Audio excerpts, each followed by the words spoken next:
11 Hume Street, Dublin 2. His work is called Gubu Dolls.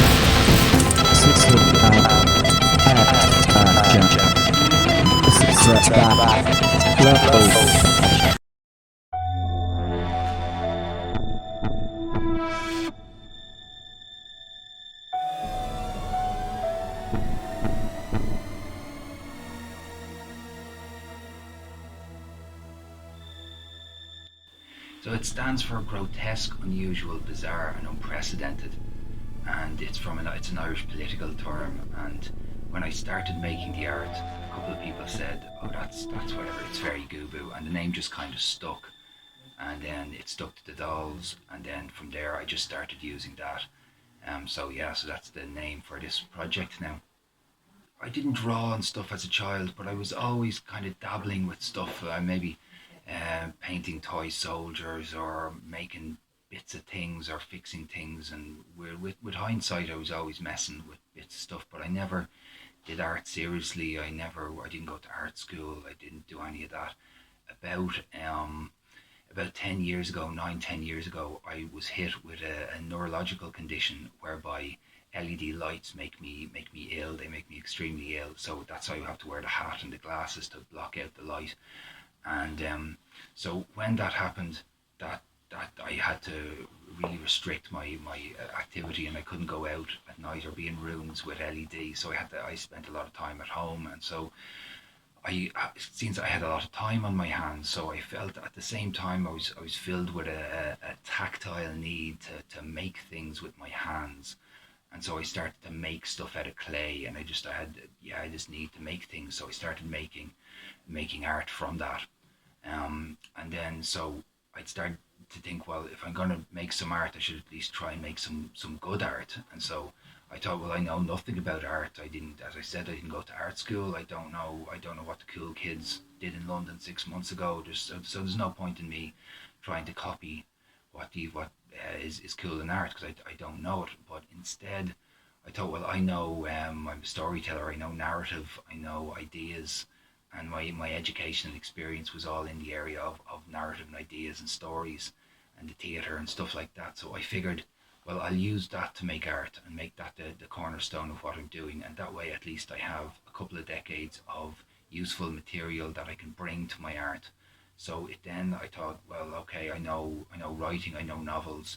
So I'll make a novel out of clay. I'll make a novel out of physical objects, and this is what this is. Gubu Saga. The installation is a novel made out of physical objects. I studied philosophy and theology after the Leaving Cert in Milltown Park. And I've always found unusual people interesting and oddballs, and The sense I get of a lost world, an old world, a dusty shed containing voices from the past, now bottled up in small jars but connected to the earth by your electrical trees that grow upwards to the sky, the roofs, the stars and beyond. That's interesting. Yeah, it definitely has that feel, like a cabinet of curiosities, sort of a strange alcove with a Rasputin living in here. But the connection to the stars idea is interesting. I have one of the main symbols of this system is the tree, the Axis Mundi, and this is the Axis Mundi is a symbol in most cultures, and it's the tree of the world. It's the Christmas tree. It's those scientific diagrams that look like trees, or the periodic table. It's all part of the same, and the tree of life. And I'm using the Axis Mundi as a symbol, but I have don't know if you can see here, like there's technology growing over it. There's wire growing over it, and so and the technium spread like ivy along the branches of the Axis Mundi until all was connected and a new world mind assembled.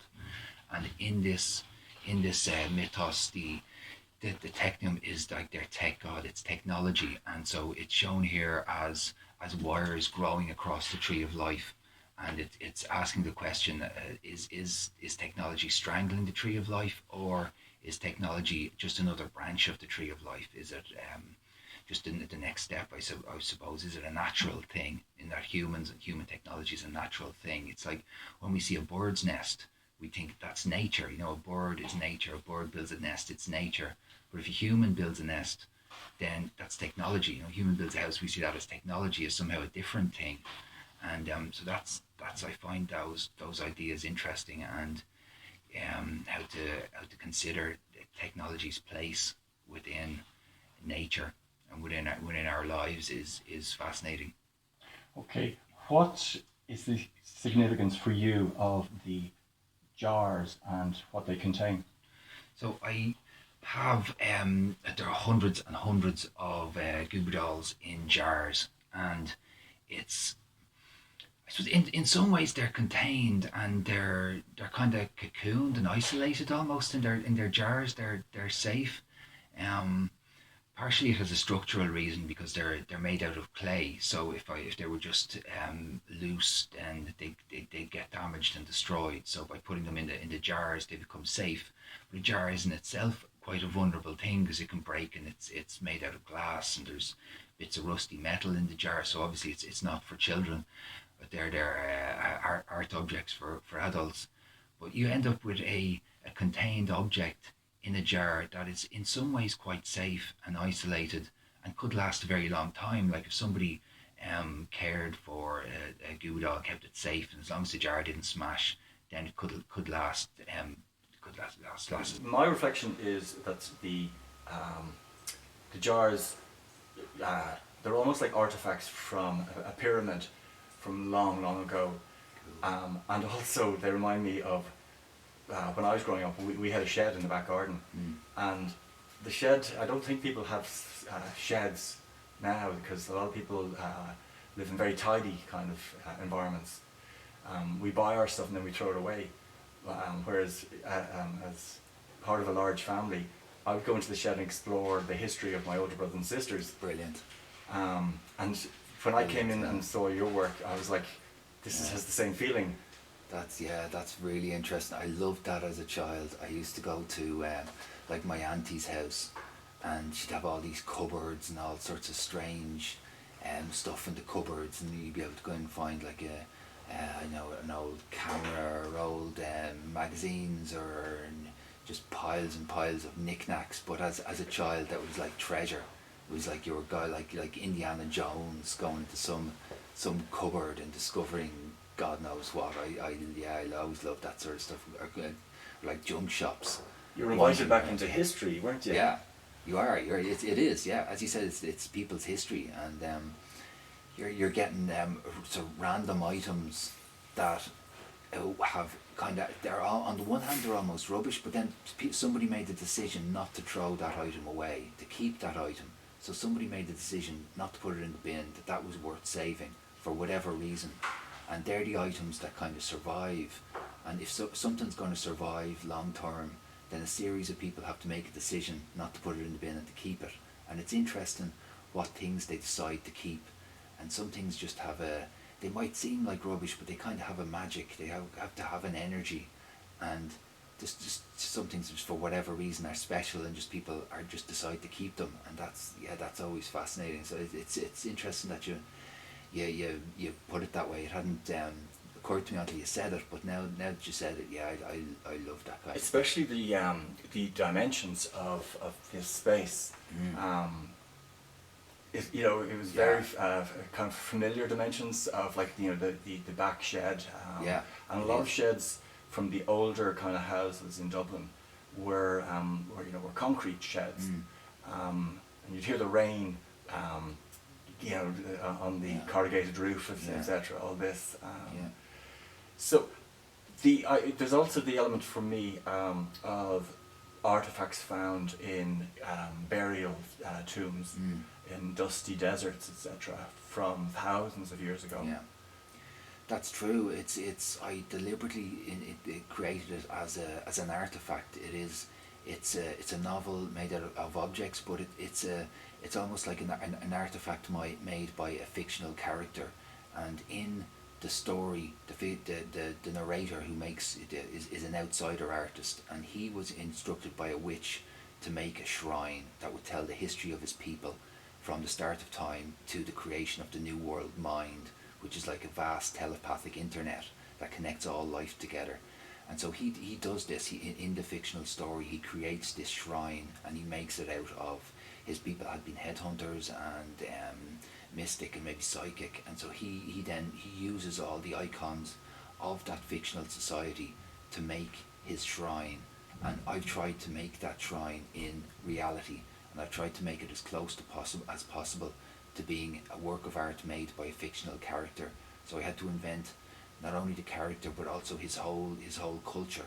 And I love when in science fiction they'd go to an alien world, and you'd see you'd arrive on an alien planet, and you'd have some sense of the alien planet. But I'd watching that, I'd think, well, what music did they listen to, or what art did they look at? You know, if you have Darth Vader, what at the end of the day, you know, when he sits down, what music does he put on? Or you know, what's their culture in terms of visual or theatre, and you know, what theatre would E.T. go and see? Which brings me back to the sense of the absurd that you have in your sense of humour. Yeah, definitely. Like, you know, what did the Martians, how did the Martians chill out? Yeah. Do they have their versions of Madonna and Bjork? Yeah, absolutely. You know, yeah, and that I've always found that interesting. So I deliberately set about trying to make an artifact like that. So as you were saying with Dusty Deserts, like this is like an artifact that somebody might find in a tomb, and it could be the only artifact representing a civilization that's gone, and you'd be able to study this and get the history of that civilization and their culture from that. So if I was to walk into this like tomb-like collection, how would I start to read the story? So it reads from the left around and from top to bottom, and it starts with the first panel is a kind of an introductory panel that gives an overview of what's happening with a few key events, and then we get into the next panel, starts the story itself, which deals with the start of time. And at the start of time, in this fictional culture, the New World Mind, which is the telepathic internet, creates arranges the circumstances before the Big Bang, so that the Big Bang would happen in such a way as to necessitate a bio-friendly universe that would support life, and that life would then create technology, and technology would create the New World Mind, and the New World Mind could happen again within that universe. So it's a recurrence, I suppose. Then life in their culture is made up, exists in 5 forms. There's gas, air, liquid, solid, and emergence. Emergence is their 5th category, and that's like a consciousness. And consciousness is an emergent quality, that it's not. You can most things in the physical world you can describe it in terms of it's gas, or it's liquid, or it's air, or it's solid, or it's energy, but emergence is a new thing. In consciousness is a new thing. It's something that happens in the mind, but what really is it? And we're still not entirely sure what it is. We can describe it, but we don't know. So that and in their culture, an entity, Gubu, emerged from this chaos at the start of time, and released the elements, and that then filled the universe with air, with stuff, and creatures. And so you then had technology started, and life began to evolve. So you had sea creatures, they evolved into more complex sea creatures. Then we had the first people, the witch and the headhunters, and the witch and the headhunter are the ancestors of this people, of the Gubu people, and their culture evolves and develops over time, until a doctor does research on cryogenics and psychic sea creatures and psychic people, and he creates almost accidentally a sort of a telepathic internet, and that then evolves into the New World Mind, which is the telepathic internet. That's the sort of the ultimate achievement of their culture, and the creatures that they then start to be affected by technology to such an extent that they evolve so that they can inhabit that new world mind, and they become sort of creatures that inhabit the internet so completely, and that's their realm.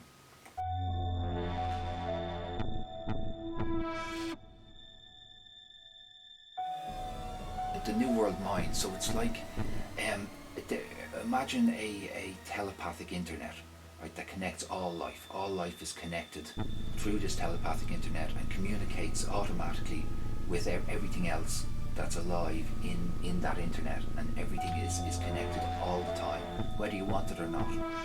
And that's the new world mind, and their sort of that's what they inhabit, and that then and If you speak of they, okay, so that's within their culture. They're the creatures in the jars, the sort of the Gubu creatures, I suppose.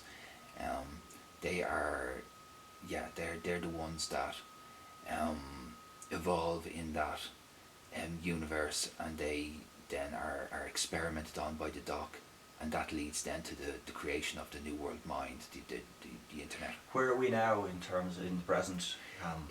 They're already starting to develop telepathic internets, telepathic control of computers, and that sort of thing is fascinating. There's going to be more of that, and there'll be even privacy issues when they reach a point where they I could imagine the business implications if you could have like people connected to the internet the whole time.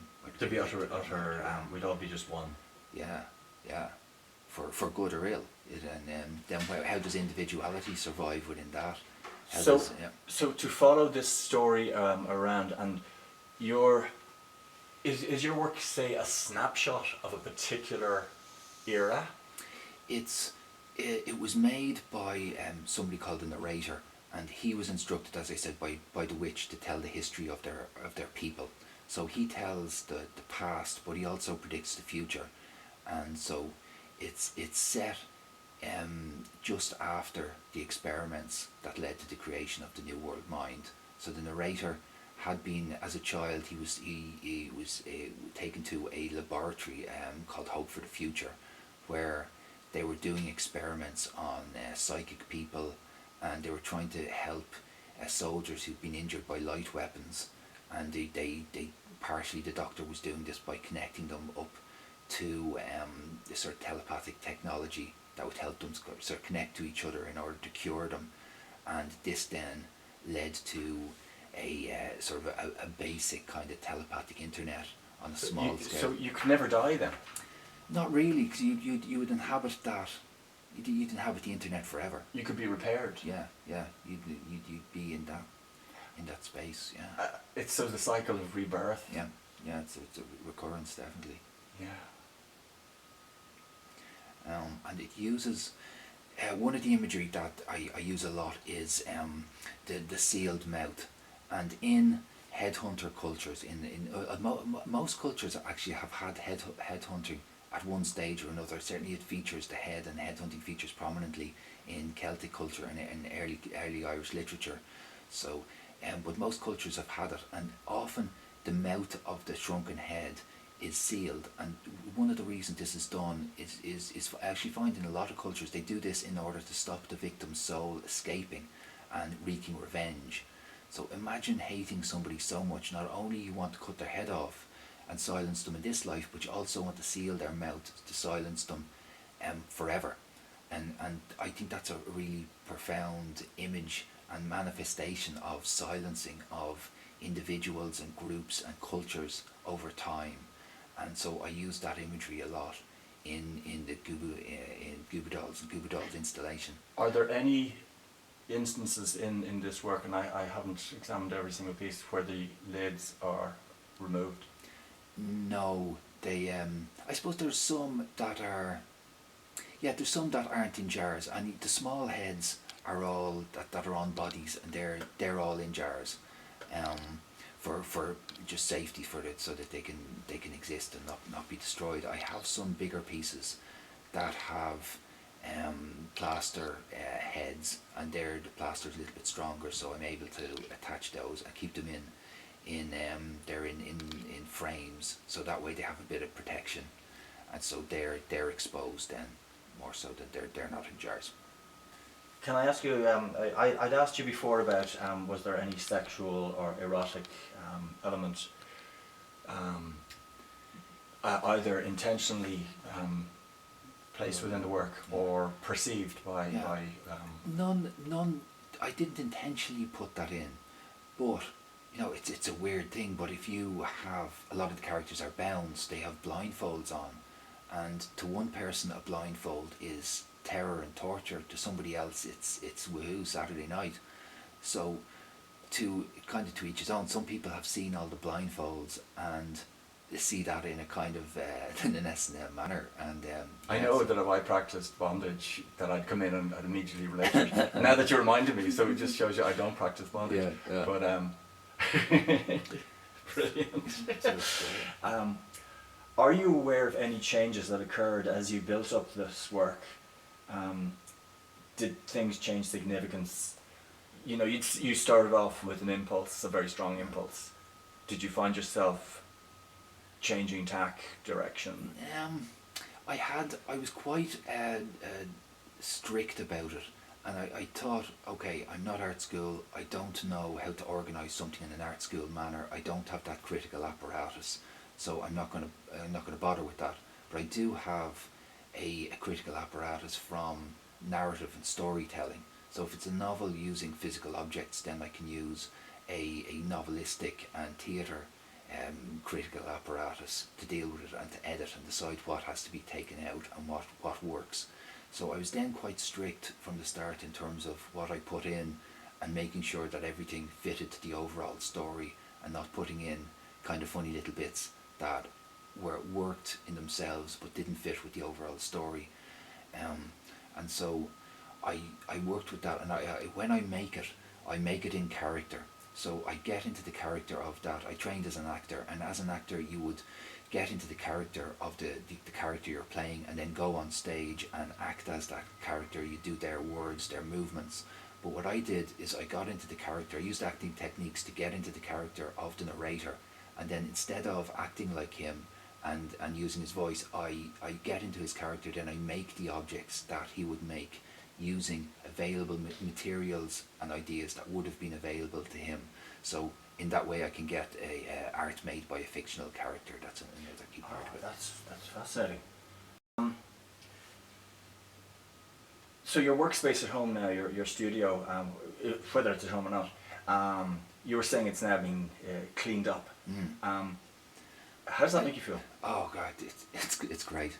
My house was completely overrun because it's quite big. The objects are big and there's so much of it, and I made a lot, and so I had, my hall was filled, my sitting room was filled, my study was filled, my kitchen was filled, and I just had piles and piles of art hanging on the walls and Gubu Dolls stuff just piled up everywhere, and so the whole place was just completely overrun, and especially for the last a couple of months trying to get ready for this show. I was just working flat out, and so the whole house was completely overrun, and now I get to, the art is all now in Gallery X, big thanks to Gallery X, and it's great because I now have space. It's amazing. So I built shelves and put all my tools and crap off the ground, and I'm just sorry, it's taken me a while, but I'm slowly cleaning the house, and it's almost human again. I feel human now that I have a human house to live in.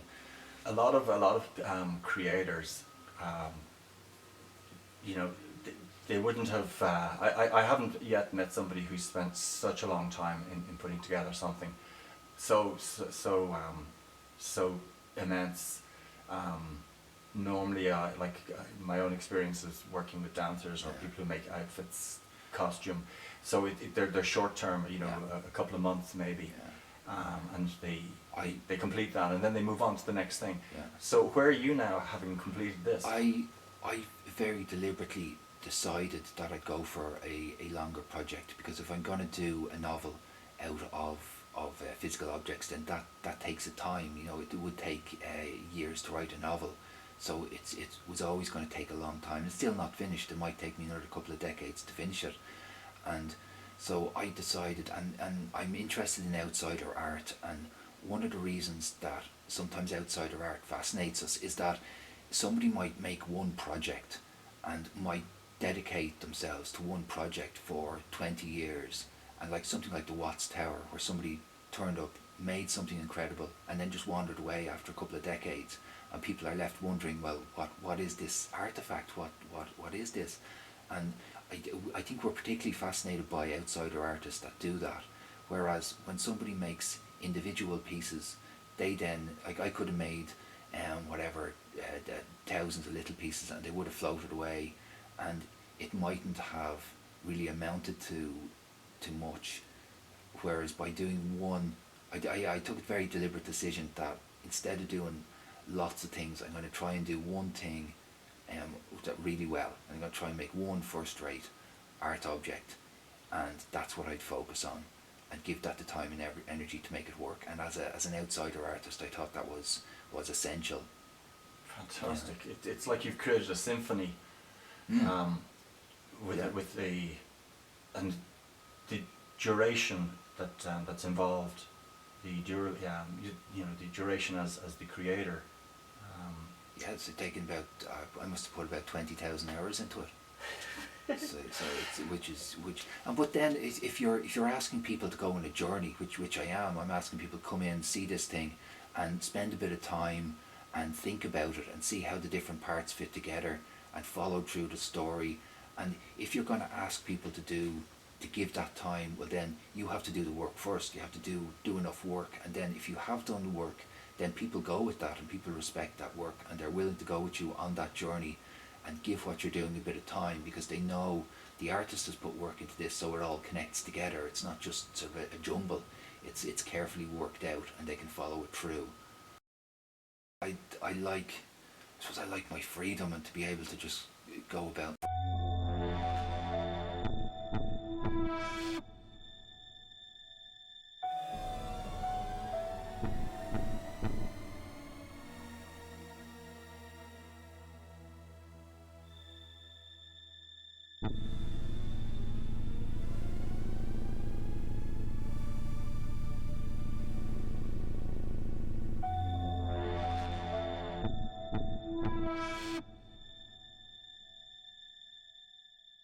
There's been turbulent times and wrestling with this whole process, and times of doubt about does it make any sense? Is there any use in it? Have you got a protective shield? I suppose I've got nowhere else to go. I kind of got. I'm confident about what I'm doing, and I want to do something worthwhile. And so I just kept at that. And I got a lot of positive encouragement as well. There's a lot of people who like it and have bought the Gubu Dolls over the years, and Giovanni in Gallery X did, I went into him, what was it, must be 8 years ago or something like that, and I explained the project just right at the start, and he was like, great, yeah, we'll show that at some point. And then he showed it in an exhibition a couple of years after that. So I was getting a positive response from lots of people and from people I respected, and so that kind of kept me going as well. And it's nice, people like what you do, they buy your art, or and they're enthusiastic about it. It's lovely, it's nice. So I was always happy